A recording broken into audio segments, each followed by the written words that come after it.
Виждате обява за работа, която изглежда перфектно. Кандидатствате, минават седмици, месеци и нищо. Никакъв отговор. Дори автоматичен имейл за отказ. Чудете се, толкова ли не ставам за тази работа? Истината обикновено е различна. Вие не сте проблемът, а начина, по който е създадена самата обява. Останете до края на видеото, за да разберете как да разкривате фалшиви обяви. Днес ще разглеждаме защо това се случва, какви са най-честите сигнали за съмнителна обява и какво можете да направите преди да загубите поредния час в писане на перфектно CV. Става въпрос за така наречените кухи обяви. Част от обявите, които виждаме онлайн, не водят до реално назначение в близко бъдеще. Това се случва по няколко причини. Понякога компанията трупа база с кандидати за всеки случай. Ако някой от настоящите служители напусне внезапно, вече имат резервни контакти, без да чакат нов процес на набиране за кадри. Друг път причината е доста по-проста. Позицията вече е заета за вътрешно. Например, повишение на настоящ служител, но по вътрешна политика обявата трябва формално да остане публикувана за определен период от време. В по-редки случаи обявата служи просто да поддържа видимост на компанията в платформите за работа, без активно намерение за наемане в момента. Важно е да кажа, това не означава, че всяка обява, на която не получавате отговор, е фалшива или че фирмата умишлено ви мами. Много пъти просто има голям обем кандидати и липса на ресурс да отговорят на всеки един. Но разпознаването на сигналите ви спестява време и енергия, насочена в грешна посока. Първият червен флаг е обявата, стои месеци наред. Ако виждате една и съща обява, сайтовете за работа месеци наред, това е сигнал да внимавате.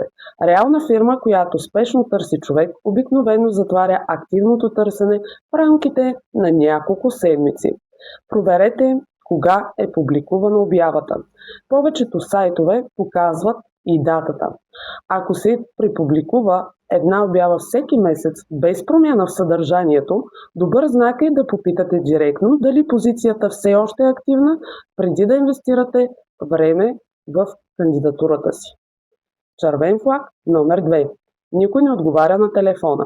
Имейлите са лесни за игнориране, обаждането по телефона обаче разкрива много повече. В този случай обадете се директно и попитайте дали обявата е активна. Ако ви препращат към общ имейл, на който абсолютно никой не отговаря, или служителят от другата страна се затормозява и не може да даде ясен отговор, кой точно търси хора и за какво, това е сигнал, че нещо в процеса не е наред. Червен флаг номер 3. Абсурдни изисквания в едно. Ако обявата търси дизайнер, счетоводител и едновременно шофьор за заплата на една позиция, фирмата вероятно не търси конкретен кадър, а се опитва да намери човек, който да поема работата на няколко души. Направете сравнение спрямо изискванията с обичайните за позицията. Бързо търсене в няколко обяви за същата длъжност ви дава представа. Ако списъкът е драстично по-дълъг от стандартното, питайте директно на интервюто как реално се разпределя времето между тези отговорности. И червен флаг номер 4.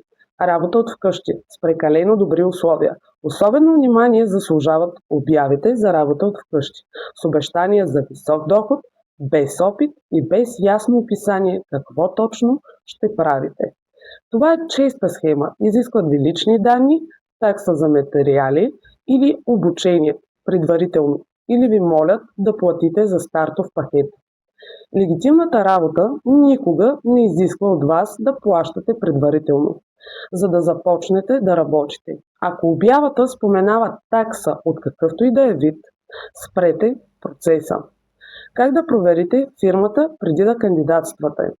Преди да изпратите вашето CV, отделете 2 минути за проверка. Първо проверете фирмата в търговския регистър през портала на агенцията по вписванията, за да видите дали наистина съществува регистрирана компания, а не просто име в обявата. Търсете отзиви за фирмата онлайн, Google Review или в форуми за работа. Множество негативни отзиви с повтарящи се теми на неплатени заплати, лоши условия са абсолютно важен сигнал. Трето, ако фирмата има сайт, обадете се на официалния телефон от сайта, не от обявата и попитайте директно за самата позиция. Времето ви има стойност и не трябва да го подарявате на процеси, които никога не са били реални от самото начало. Малко повече внимание към тези сигнали ви спестяват разочарование и часове безмислено кандидатстване. Споделете това видео с някой, който търси работа в момента. Можете да му го спестите и да му спестите доста стрес. И ми кажете в коментарите коя е най-абсурдната обява за работа, която вие сте срещали. Абонирайте се за канала, защото следващия път ще говорим за това как да разпознаваме съмнителни компании по време на самото интервю. Има сигнали, които никой не ви казва предварително. Съдържанието в този канал е с информативна цел и не представлява юридическа консултация. При конкретен правен казус консултирайте се с адвокат, компетентна институция или официален държавен орган. Аз съм една от вас и споделям личния си опит с цел да помагам на хората, за да избегнат моите грешки по пътя. Благодаря ви за вниманието и се надявам да се видим в следващото видео. Лек и спокоен ден ви желая!